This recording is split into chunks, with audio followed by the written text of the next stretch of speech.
Hello students, आज का हमारा टॉपिक है हिस्ट्री की सीरीज में महाजनपद। महाजनपद, इससे पहले 3 वीडियो आए थे वैदिक काल के ऊपर।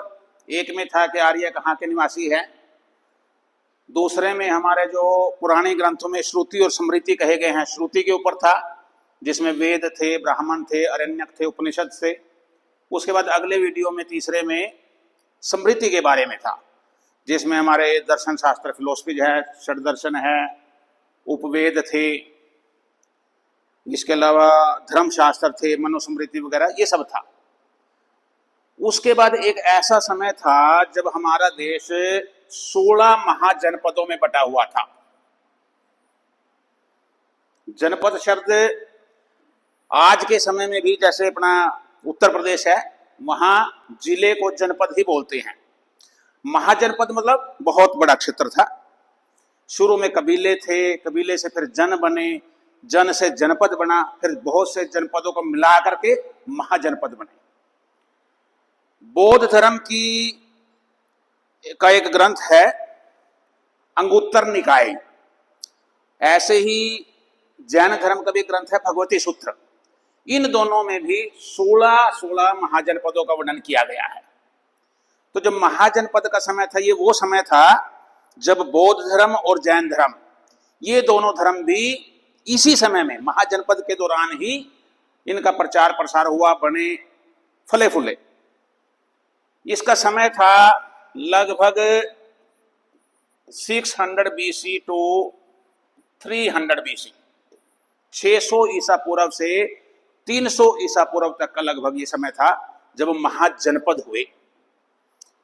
तो 16 महाजनपद थे। आज हम उन्हीं की बात करेंगे। सबसे पहले मगध की बात करूंगा मैं। मगध बहुत ही शक्तिशाली जनपद था। जो वर्तमान की बात करें, आज के समय में कहां था? बिहार में, जो पटना का जिला है, गया, नालंदा, ये जो क्षेत्र है, इस क्षेत्र में उस समय मगध हुआ करता था। इसकी राजधानी पहले थी गिरिव्रज, उसी को भी राजगृह भी कहा गया है, राजगीर भी कहा गया है। तो गिरिव्रज राजधानी थी। उसके बाद ये राजधानी पाटलिपुत्र में चली गई। तो मेन तो 2 राजधानियां कही जाती है, गिरिव्रज और पाटलिपुत्र। लेकिन शिशुनाग एक आगे राजा हुए थे, उन्होंने वैशाली भी बनाया था, फिर पाटलिपुत्र बन गया था। मुख्यतः इसकी 2 राजधानियां याद रखनी है, गिरिव्रज और पाटलिपुत्र। बिंबिसार कौन था? मैंने कहा भी मगध सबसे शक्तिशाली महाजनपद था। तो इसमें बहुत से वंशों ने शासन किया। जो सबसे पहला वंश था वो बिंबिसार, हर्यंक वंश था। हर्यंक वंश का जो पहला राजा था वो बिंबिसार था। फिर इसका बेटा अजातशत्रु हुआ। अजातशत्रु के बाद उदयन हुआ। कुछ समय के बाद फिर ये वंश खत्म हो गया, एक नया वंश चला था, उसका नाम शिशुनाग वंश था। शिशुनाग वंश में ही कालाशोक हुआ। तो करते करते शिशुनाग के बाद नंद वंश आया। नंद वंश के बाद मौर्य वंश आया, जहां ये चंद्रगुप्त मौर्य की बात होती है। तो हम बाद में मगध के बारे में ही ज्यादा पढ़ेंगे। और महाभारत काल से भी इसका संबंध है। महाभारत में ध्यान हो, मगध जो था उसका राजा था जरासंध। सबसे पहला राजा जो मगध का कहीं हमारे पुराने ग्रंथों में मिलता है वो था बृहद्रथ। बृहद्रथ, और बृहद्रथ का ही बेटा था जरासंध। जरासंध की 2 बेटियां थी, अस्ति और प्राप्ति। उनका विवाह हुआ था कंस के साथ, यानी कंस जरासंध का दामाद था। अब कंस को श्री कृष्ण जी ने मारा, इसलिए जरासंध श्री कृष्ण का दुश्मन रहा। 18 बार श्री कृष्ण जी के यहाँ मथुरा पे आक्रमण किया जरासंध ने, और हर बार हार का सामना करना पड़ा। तो महाभारत काल से भी जुड़ा हुआ है। लेकिन जो महाजनपद का समय है उसमें मगध बहुत शक्तिशाली था। एक महाजनपद था अंग। इसकी राजधानी चंपा थी, और वर्तमान में ये भी बिहार में ही है। मुंगेर और भागलपुर जो डिस्ट्रिक्ट है, वो जो एरिया है वर्तमान में, वो उस समय अंग हुआ करता था। अंग का भी जिक्र महाभारत में आया है। महाभारत में दुर्योधन ने कर्ण को अंग का राजा बना दिया था। रामायण काल में भी इसका जिक्र है। रामायण काल में अंग का राजा था रोमपाद, उसकी बेटी थी शांता। कहीं कहीं यह भी कहा जाता है कि दशरथ की एक बेटी थी 4 पुत्रों के अलावा शांता, और वो रोमपाद ने गोद ली हुई थी। लेकिन वाल्मीकि रामायण के अनुसार शांता रोमपाद की बेटी थी, दशरथ रोमपाद का मित्र था, तो दशरथ भी उसको अपनी बेटी के समान मानता था। और दशरथ का जो पुत्रेष्टि यज्ञ किया था जिस ऋषि ने, श्रृंगी ऋषि, वो शांता के पति ही थे। खैर ज्यादा डिटेल में नहीं जाते हम।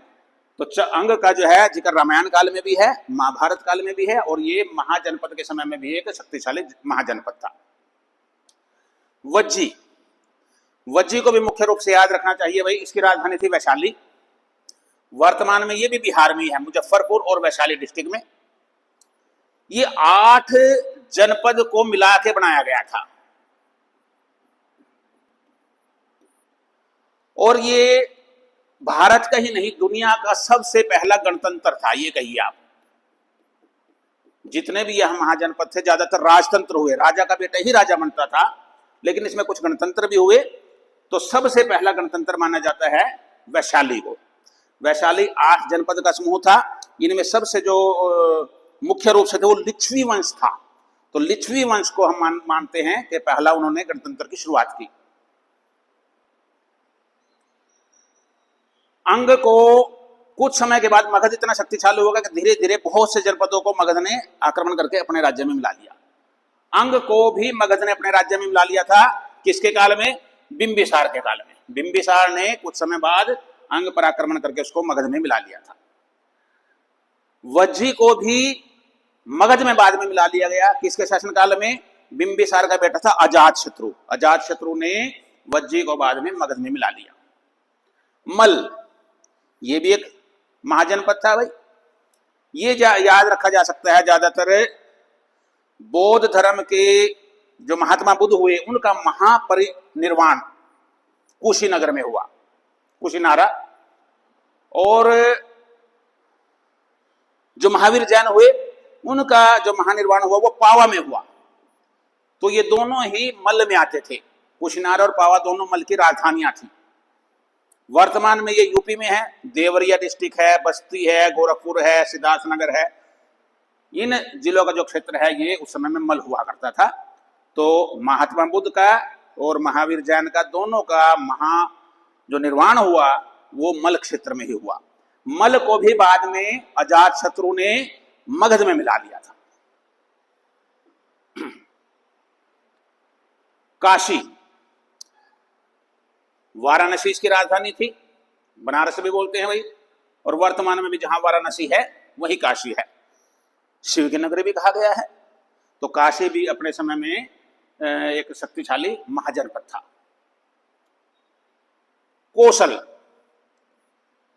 ये वर्तमान में जहां यूपी में फैजाबाद है, गोंडा है, बहराइच है, ये जो जिले हैं वो क्षेत्र कौशल हुआ करता था।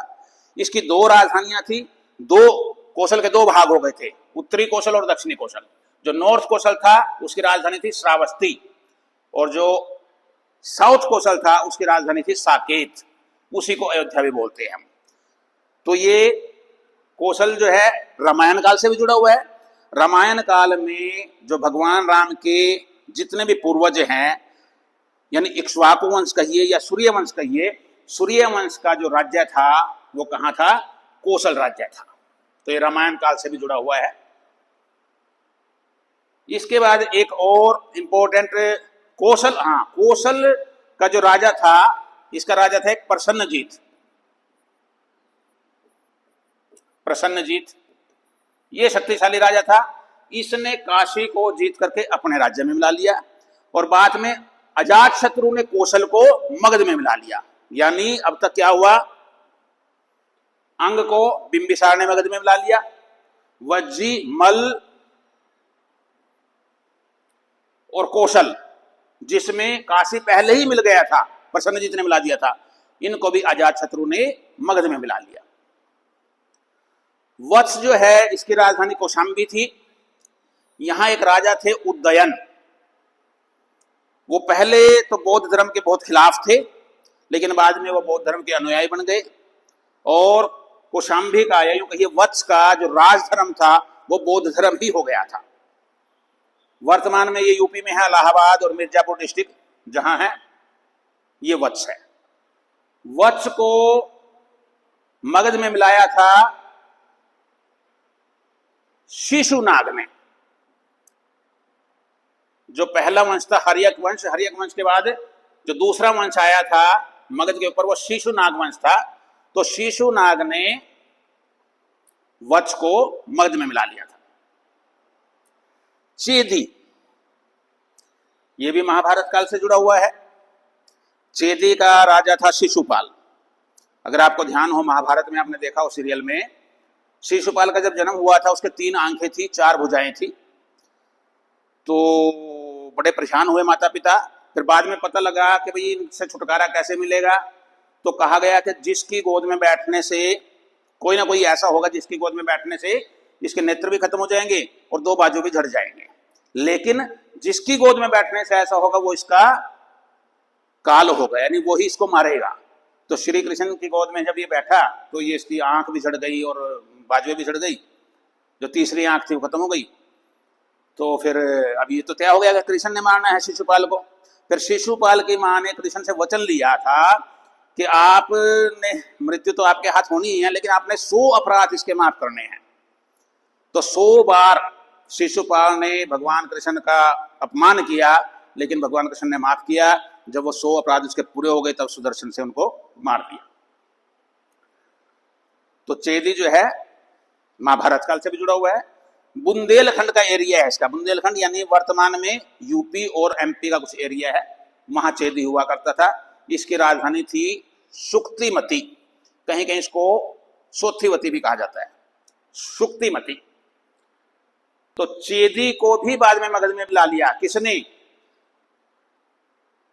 हर्यंक वंश के बाद शिशुनाग वंश हुआ, उसके बाद एक और वंश हुआ नंद वंश। नंद वंश के जो राजा थे, शक्तिशाली राजा थे, महापद्मानंद, उन्होंने चेदी को मगध में मिला दिया। कुरु, ये महाभारत काल में तो बहुत शक्तिशाली राज्य था। कुरु के बारे में जानते ही है, जो कुरुक्षेत्र का युद्ध भी हुआ, राजधानी इसकी इंद्रप्रस्थ थी। कौरवों और पांडवों का एक क्षेत्र था, हरियाणा और दिल्ली का कुछ एरिया इसमें आता है। कुरुक्षेत्र का युद्ध हुआ, जो महाभारत का युद्ध हुआ, वो सारा महाभारत काल में कुरु जो था राज्य, उसमें हुआ था। तो ये महाजनपद काल में भी एक शक्तिशाली राज्य था। कुरु को भी महापद्मानंद ने बाद में मगध में मिला लिया। पांचाल, अभी मैं बात बता रहा था, इसमें कुछ गणतंत्र हुए, ज्यादातर राजतंत्र हुए। वज्जी गणतंत्र था, मल्ल भी गणतंत्र था।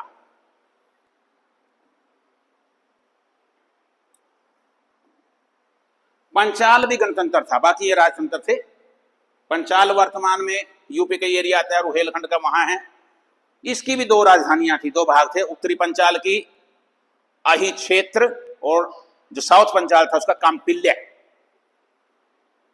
पंचाली महाभारत काल से जुड़ा हुआ है। ये भी महाभारत काल में जो पंचाली थी, द्रौपदी थी, वो यहीं की राजकुमारी थी। राजा द्रुपद जो है, द्रौपदी के जो पिता थे, वो यहाँ का शासन करते थे। तो पंचाल को भी महापद्मानंद ने ही बाद में मगध में मिला लिया। अब आ गया शूरसेन। महाजनपद का नाम भी शूरसेन था, और कभी महाभारत काल में इसके राजा का नाम भी शूरसेन था, जो वासुदेव और कुंती के पिता थे। तो मथुरा इसकी राजधानी थी, ब्रजमंडल का एरिया ये सारा शूरसेन के अंतर्गत था। और शूरसेन को भी बाद में ये जो बिंबिसार था, बिंबिसार ने ही शूरसेन को मगध में मिला लिया था। बिंबिसार जो पहला राजा था हर्यंक वंश का, उसने शूरसेन को मगध में मिला लिया। धीरे धीरे मगध में सारे मैक्सिमम महाजनपद मिल गए थे। मत्स्य, इसके नाम से पता चलता है जो विष्णु के अवतार कहे गए उसमें मत्स्य अवतार थे, उनके नाम पे इसका नाम पड़ा हुआ है। राजधानी इसकी विराटनगर है। ये भी महाभारत काल से जुड़ा हुआ है। जब महाभारत काल में पांडवों को वनवास मिला था, वनवास के बाद 1 साल उनको अज्ञातवास में बिताना था, यानी जहां पहचाने ना जाए। तो अज्ञातवास का जो समय था वो यहाँ विराटनगर में ही इन्होंने बताया था। वर्तमान में राजस्थान का जो एरिया है, अलवर, भरतपुर, जयपुर, ये एरिया इसमें आता है। मत्स्य जो महाजनपद था, ये ऐसा था जो मगध में नहीं मिलाया गया।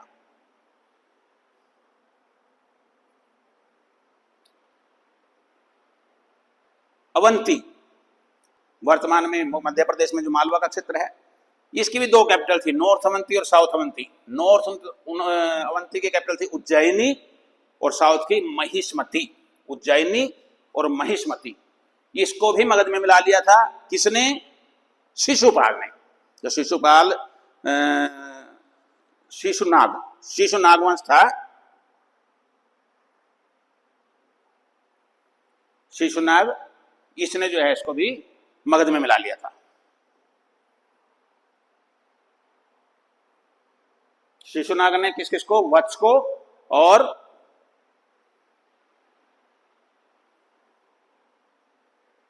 अवंती को मगध में मिला लिया।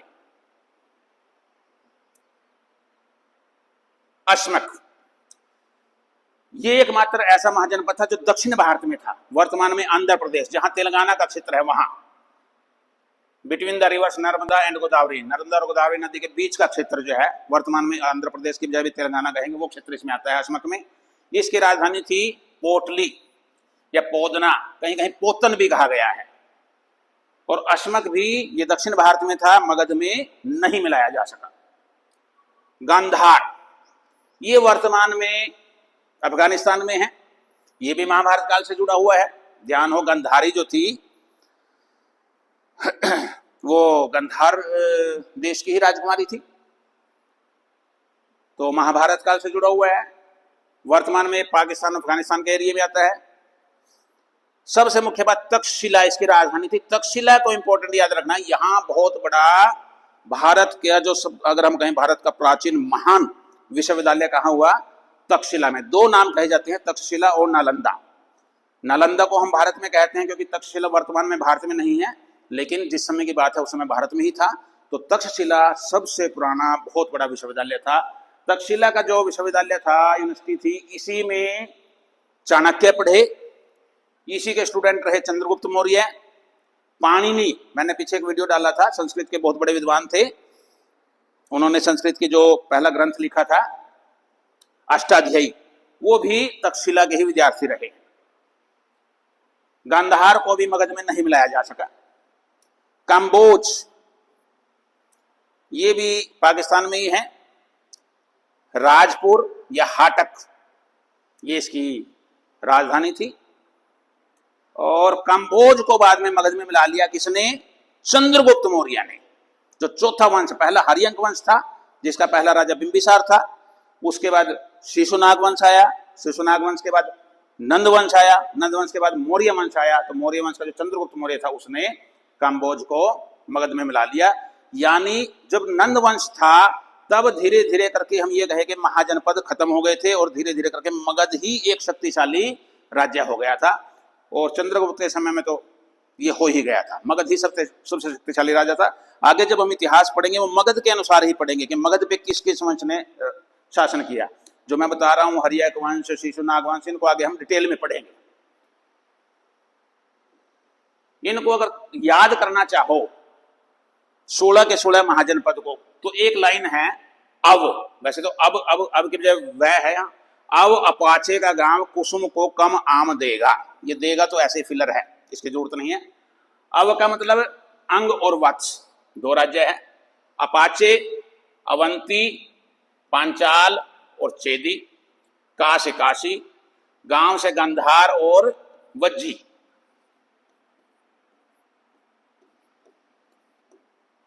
कुसुम से कुरु, शूरसेन और मगध, को से कौशल, कम से काम्बोज और मल्ल, आम से अस्मक और मत्स्य। इस तरह से हम ये 16 के 16 महाजनपद को याद भी रख सकते हैं। जो यूपीएससी का एग्जाम देते हैं उसमें भी ये महाजनपद जो है कि बड़ा इंपॉर्टेंट टॉपिक है, तो उसमें याद करने की एक ट्रिक भी है। देखो, जिन्होंने चैनल सब्सक्राइब नहीं किया तो आपसे रिक्वेस्ट है कि चैनल को सब्सक्राइब करें, लाइक कीजिए, शेयर कीजिए, कमेंट कीजिए। Thank you, thanks a lot.